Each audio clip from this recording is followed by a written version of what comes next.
तो आज हम क्लास 8 प्रश्नावली 11.2 का क्वेश्चन नंबर फर्स्ट और सेकंड देखने वाले हैं। ये कैसे सॉल्व होंगे, तो चलिए सॉल्व करते हैं। क्वेश्चन नंबर फर्स्ट में बोल रहा है एक मेज की ऊपरी पृष्ठ का आकार समलंब है। ये जो मेज है इसका ऊपरी पृष्ठ इसका आकार समलंब है, ठीक है।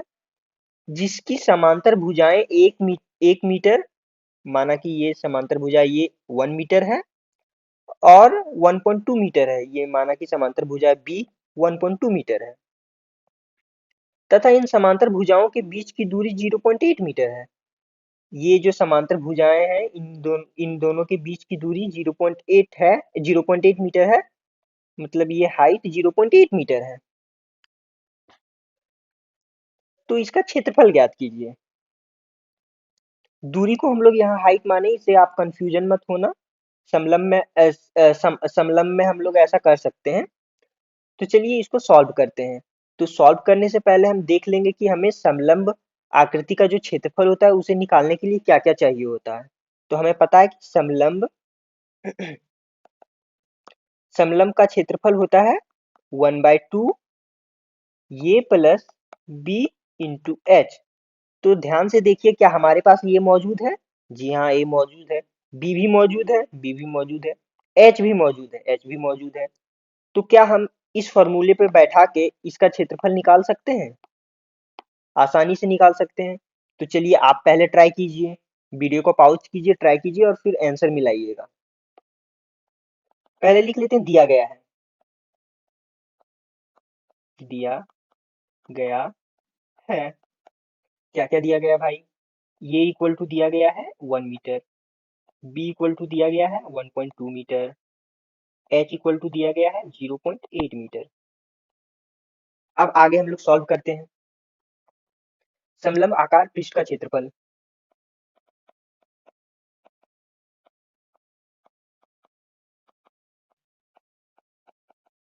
पृष्ठ का क्षेत्रफल इक्वल टू,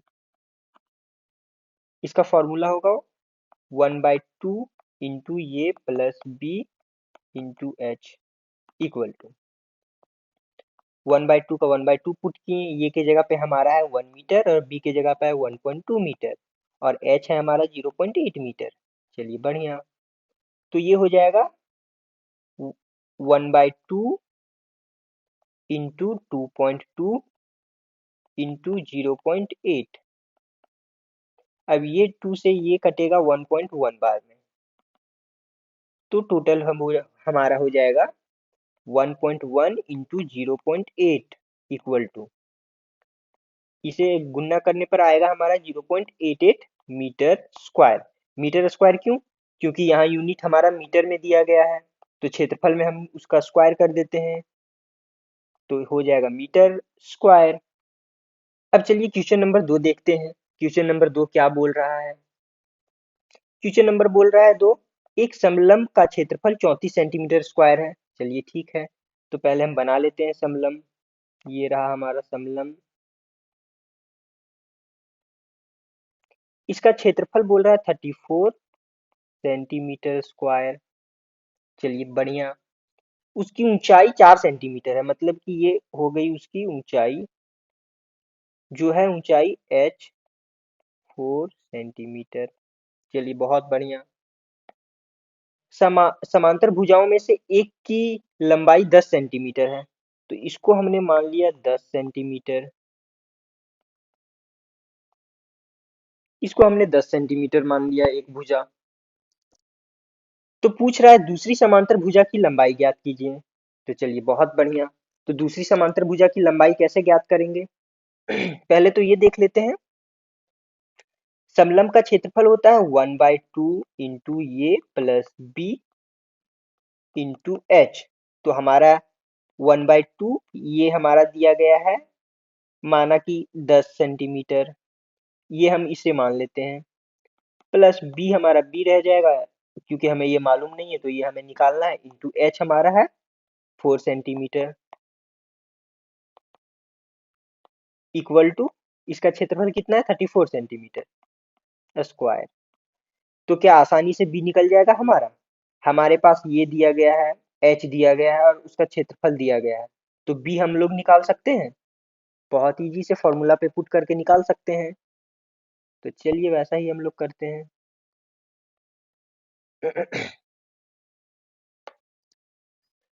तो लिखते हैं, सबसे पहले दिया गया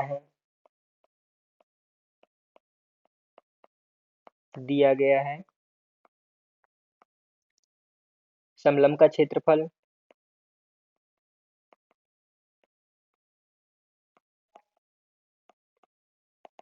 34 सेंटीमीटर स्क्वायर, समलंब की ऊंचाई 4 सेंटीमीटर, समलंब की एक भुजा इक्वल टू 10 सेंटीमीटर। माना कि ये भुजा ये है, समलंब की दूसरी भुजा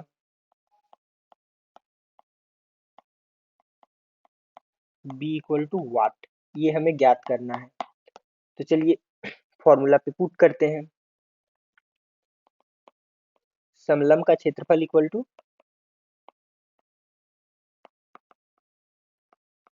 समलंब का क्षेत्रफल इक्वल टू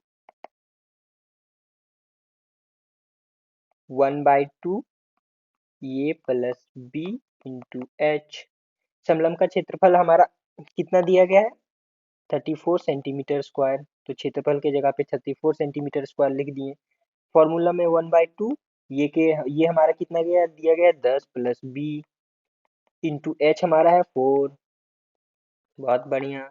34, सॉरी अभी सेंटीमीटर स्क्वायर को हटा देते क्योंकि ये परेशान हमें करेगा, लास्ट में हम इसे यू लगाएंगे।